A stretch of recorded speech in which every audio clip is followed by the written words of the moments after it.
नमस्कार, जोहार। स्वागत है आपका झारखंड समाचार में। चलिए जानते हैं आज की झारखंड की अब तक की सबसे बड़ी और महत्वपूर्ण खबरों के बारे में। सभी खबरें आपके लिए काम की होने वाली है, पर इससे पहले अगर आप चैनल पर नए हैं तो चैनल को सब्सक्राइब कर लें और वीडियो को एक प्यारा सा लाइक अवश्य कर दीजिएगा। आपका एक लाइक करना ही हमारी मेहनत का फल होता है।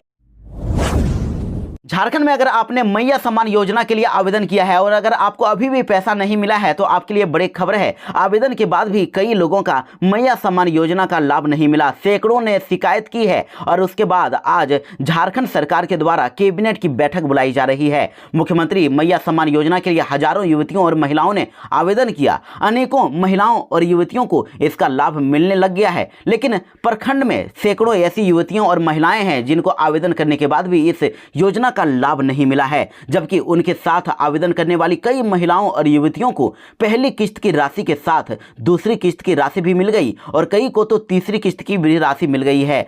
जानकारी के लिए आपको बता दें कि इधर झारखंड में आज कैबिनेट की बैठक बुलाई गई है। मुख्यमंत्री हेमंत सोरेन के द्वारा आज कई लोक लुभावन ऐलान किए जाएंगे और साथ ही इधर मैया सम्मान योजना के लाभुकों को भी, बाकी जितने भी महिलाएं हैं सबको पैसा दे दिया जाएगा, क्योंकि आज ही विधानसभा चुनाव की भी घोषणा हो सकती है। तो ऐसे में आज के बाद इधर झारखंड में आचार संहिता भी लागू हो जाएगी। उसके बाद कोई भी ऐलान नहीं किए जाएंगे। इसलिए मुख्यमंत्री हेमंत सोरेन आज बाकी बचे सभी लाभुकों को मैया सम्मान योजना की बाकी सभी किस्तें जारी कर देंगे। इसके साथ ही मुख्यमंत्री मैया सम्मान योजना के तहत मिलने वाले राशि को भी बढ़ाकर और भी ज्यादा किया जा सकता है और अब 2500 रुपए तक की राशि का ऐलान आज हो सकता है। झारखंड में आज गरीबों, किसानों और झारखंड की जनता के लिए बड़ा ऐलान किया जा सकता है। झारखंड विधानसभा चुनाव की घोषणा से पहले हेमंत सरकार की आज कैबिनेट बैठक होने वाली है।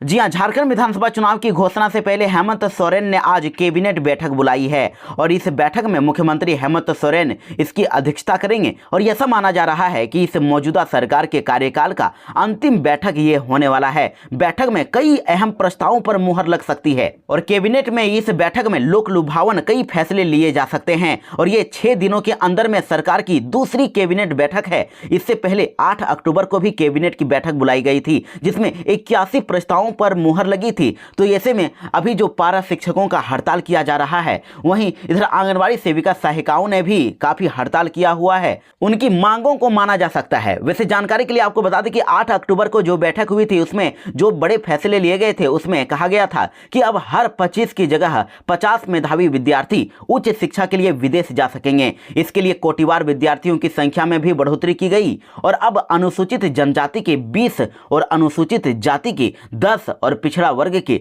14 विद्यार्थियों को राज्य सरकार के द्वारा छात्रवृत्ति दी जाएगी। इसके अलावा कैबिनेट ने अल्पसंख्यक विद्यार्थियों को प्रतियोगिता परीक्षाओं की तैयारी करने के लिए निःशुल्क फ्री में कोचिंग की सुविधा प्रदान करने का ऐलान किया। इसके अलावा इधर आंगनवाड़ी सेविका सहायिका के सेवा नियमावली में सुधार का भी निर्णय लिया है। झारखंड में जेएसएससी सीजीएल पेपर लीक मामले में आज छात्रों के द्वारा बड़ा आंदोलन करने का ऐलान किया गया है। अभ्यर्थियों ने कह दिया है कि आज रांची में महाधरना होगा। जी हां, जेएसएससी सीजीएल परीक्षा गड़बड़ी मामले में जांच रिपोर्ट भले ही तैयार कर ली गई हो, लेकिन अभी भी अभ्यर्थियों के द्वारा सत्याग्रह खत्म नहीं हुआ है और कई दिनों से परीक्षा रद्द करने को लेकर मोहराबादी के बापू वाटिका के समक्ष अभ्यर्थियों के द्वारा एक गुट प्रदर्शन अभी भी कर रहा है। उनका कहना है कि जब तक एग्जाम रद्द नहीं किया जाएगा और नए सिरे से परीक्षा फिर से आयोजित करने की घोषणा नहीं की जाएगी, तब तक हमारा प्रदर्शन जारी रहेगा। और अब छात्रों ने आज आंदोलन करने का ऐलान कर दिया है। आज राज्य भर के सभी अभ्यर्थी रांची आएंगे और बापू वाटिका के समक्ष महाधरना देंगे। वैसे आपको बता दें कि कुछ दिन पहले भी अभ्यर्थियों ने जेएसएससी दफ्तर का घेराव किया था और तब आयोग ने घोषणा की थी कि जब तक जांच पूरी नहीं की जाएगी तब तक रिजल्ट जारी नहीं किया जाएगा। झारखंड और महाराष्ट्र विधानसभा चुनाव की आज ही हो सकती है बड़ी घोषणा। 2 या 3 चरण में हो सकता है इलेक्शन। जी हां, बड़ी खबर है कि भारत निर्वाचन आयोग के द्वारा झारखंड और महाराष्ट्र में विधानसभा चुनाव की घोषणा आज ही की जा सकती है और इसी के साथ राज्य में आदर्श आचार संहिता आज से ही लागू होने की पूरी संभावना है। और आपको बता दें कि झारखंड में विधानसभा की 81 सीटों पर चुनाव 2 या 3 चरणों में हो सकता है और साल 2019 में विधानसभा चुनाव 5 चरणों में संपन्न हुआ था। और झारखंड में आज ही आदर्श आचार संहिता भी लागू हो सकती है और कहा जा रहा है कि चुनाव 15 नवंबर के बाद हो सकता है। झारखंड में विधानसभा चुनाव को लेकर भाजपा ने तय किए हैं प्रत्याशियों के नाम और अब जल्द ही जारी होगी कैंडिडेट्स की लिस्ट।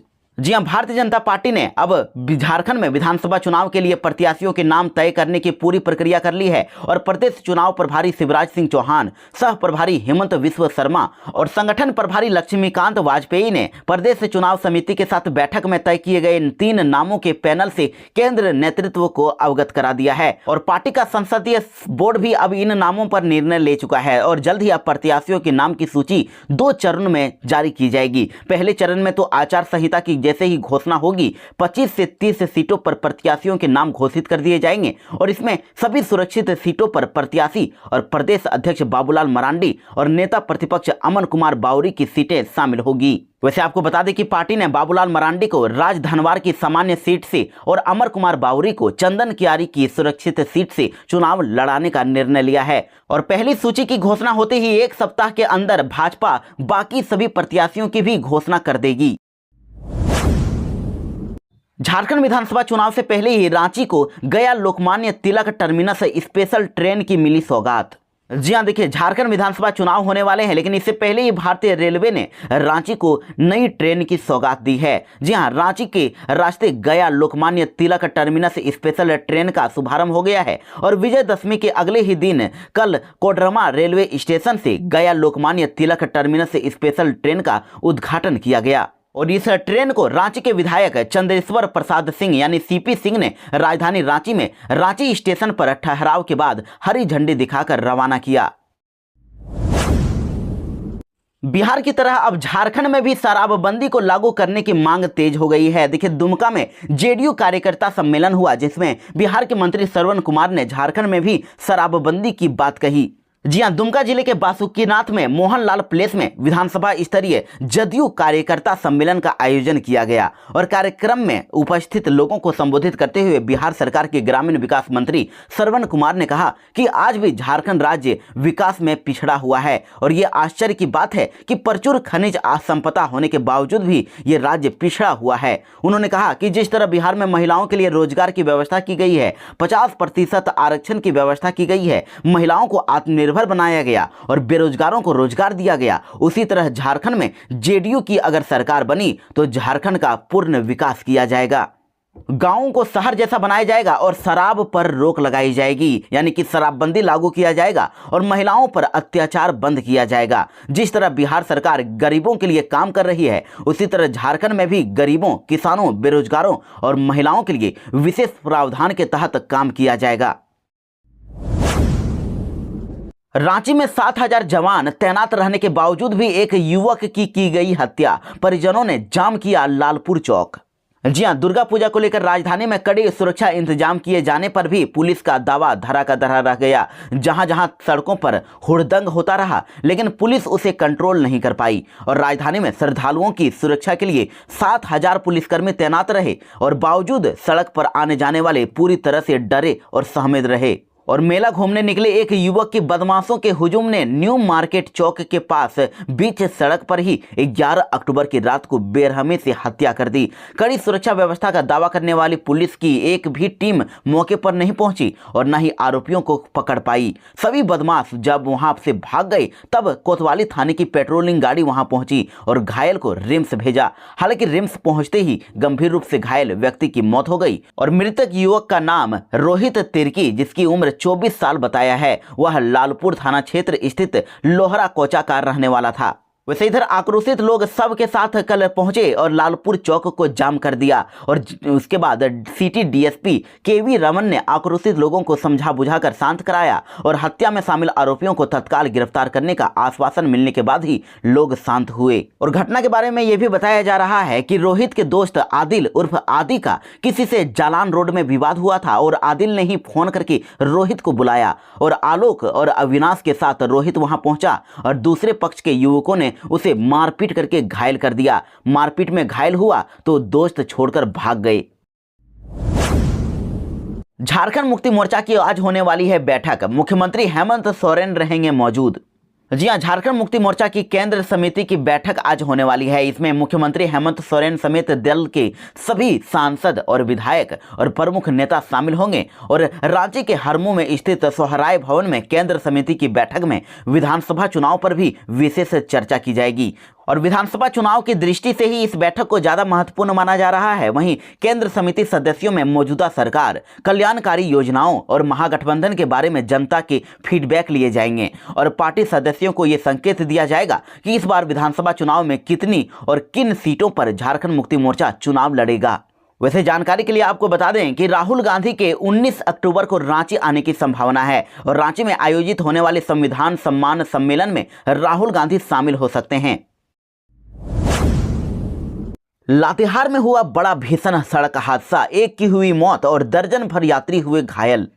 जी हां, झारखंड में लातेहार में बस और कार की टक्कर में एक की मौत हो गई है जबकि करीब 1 दर्जन लोग घायल हो गए हैं और घटना मनिका थाना क्षेत्र की करमाही मोड़ के पास हुई है और इस हादसे में पूर्व मंत्री आलमगीर आलम के निजी सचिव अजनफर अंसारी उर्फ छोटू के भाई के मौके पर ही मौत हो गई। वहीं उनके परिवार के 4 सदस्य गंभीर रूप से घायल हैं और स्थानीय लोगों की मदद से सभी घायलों को इलाज के लिए सदर अस्पताल पहुंचाया गया और जो गंभीर थे उनको अब रेफर कर दिया गया है, उन्हें रिम्स रांची भेज दिया गया है। और बताया जा रहा है कि बस की काफी स्पीड ज्यादा थी और बस चालक ने पहले एक टेम्पो को टक्कर मारी और फिर भागने लगा और इसी दौरान कार से आमने सामने की भिड़ंत हो गई। दुर्घटना में टेम्पो सवार 2 व्यक्ति को भी गंभीर चोटें आई हैं और वहीं बस में बैठे कई यात्री घायल हुए हैं जिनका इलाज मनिका प्राथमिक स्वास्थ्य केंद्र में किया गया और इधर दुर्घटना के बाद बस का ड्राइवर भाग गया है।